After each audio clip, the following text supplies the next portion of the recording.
tentang biografi Abu Daud dan hasil karyanya. Halo, nama saya Khairis Hadini Salsabila, absen 11 sebagai anggota. Saya akan menjelaskan biografi Abu Daud.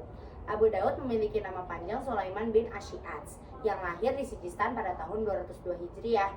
Dari ia kecil, ia terkenal dengan kecerdasannya yang membawa dia menjadi seorang perawi hadis yang sangat dihormati. Abu Daud juga terkenal dengan hidupnya yang sangat sederhana. Dengan kesederhanaannya itu, yang membuat para ulama-ulama pada zamannya menjadi sangat segan dengannya. Karya Abu Daud yang paling terkenal adalah Kitab Sunan Abu Daud yang berisi ribuan hadis. Dan Kitab Sunan Abu Daud adalah salah satu karyanya yang sudah ia seleksi dengan cermat. Nama saya Fairata Zulida, saya akan melanjutkan pembacaan biografi Abu Daud. Setelah dewasa, Abu Daud melakukan perjalanan rela ke berbagai wilayah seperti Hijaz, Syam, Irak, Jazirah Arab, dan Khurasan untuk mempelajari hadis dan bertemu dengan ulama. Penggambaran ini bertujuan untuk mengumpulkan informasi untuk menyusun kitab sunannya. Abu Daud memiliki keunikan dari cara berpakaiannya. Satu lengan dibuat lebar untuk membawa kitab sebelah kanan dan yang sebelah kiri dibuat sempit agar tidak boros. Dengan kesederhanaan dan keteguhannya, beliau mendapat gelar Zahid dan Waro.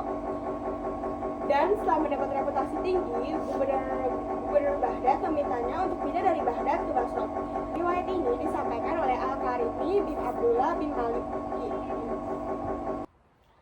Saya Kiana Dwi Arianti akan melanjutkan biografi Abu Daud.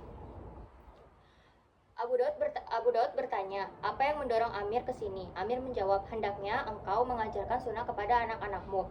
Ketika Abu Daud menanyakan permintaan yang kedua, Amir menjawab, hendaknya engkau mengadakan majelis taklim tersendiri untuk mengajarkan hadis kepada keluarga khalifah, sebab mereka enggan duduk bersama orang-orang biasa.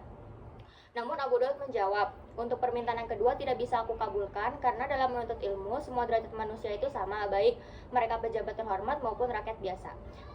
Kemudian Jabir berkata, sejak saat itu para putra-putra khalifah mulai menghadiri majelis taklim duduk bersama orang-orang biasa meskipun ditutup dengan tirai pemisah. Atas permintaan Gubernur Abu Ahmad tersebut, Abu Daud pindah ke kota Basra dan menetap di sana hingga wafat. Pada tahun 275 Hijriah, tepatnya pada tanggal 16 Syawal, Abu Daud menghembuskan nafas terakhir dalam usia 73 tahun di kota Basra. Beliau dimakamkan di samping makam Sufyan Ats-Tsauri. Nama saya Gala Putri Wardana, absen 20. Saya akan membacakan bidang keilmuan Abu Daud. Bidang keilmuan Abu Daud yang pertama ilmu hadis. Abu Daud melakukan perjalanan ilmiah ke berbagai wilayah Islam seperti Syam, Mesir, Irak, Khurasan, Hijaz untuk mencari dan mengumpulkan hadis secara langsung dari para ulama dan perawinya. Karya utama Abu Daud yaitu Kitab Sunan Abu Daud yang menggabungkan lebih dari 4.800.000 hadis dari 500.000 hadis yang pernah beliau dengar dan beliau pelajari.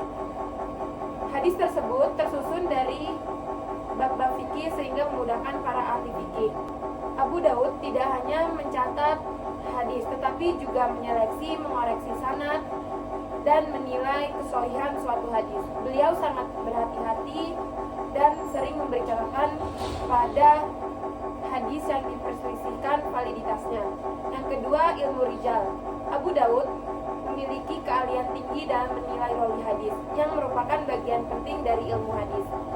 Beliau meneliti biografi, kredibilitas, dan keadilan para perawi hadis untuk memastikan keabsahan suatu sanadnya.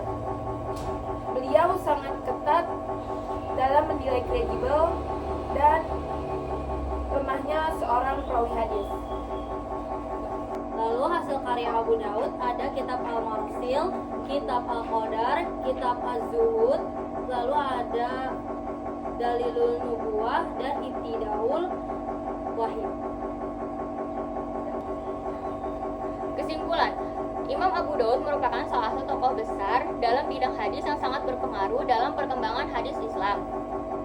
Beliau memiliki nama lengkap Sulaiman Al-Ash'ad Al-Asdi As-Sijistan yang lahir pada tahun 202 Hijriah atau 817 Masehi di Sijistan. Sejak muda, beliau telah menempuh perjalanan ke berbagai wilayah untuk menuntut ilmu dari para ulama terkemuka. Sekian pemaparan materi dari kelompok kami, kurang lebihnya kami mohon maaf.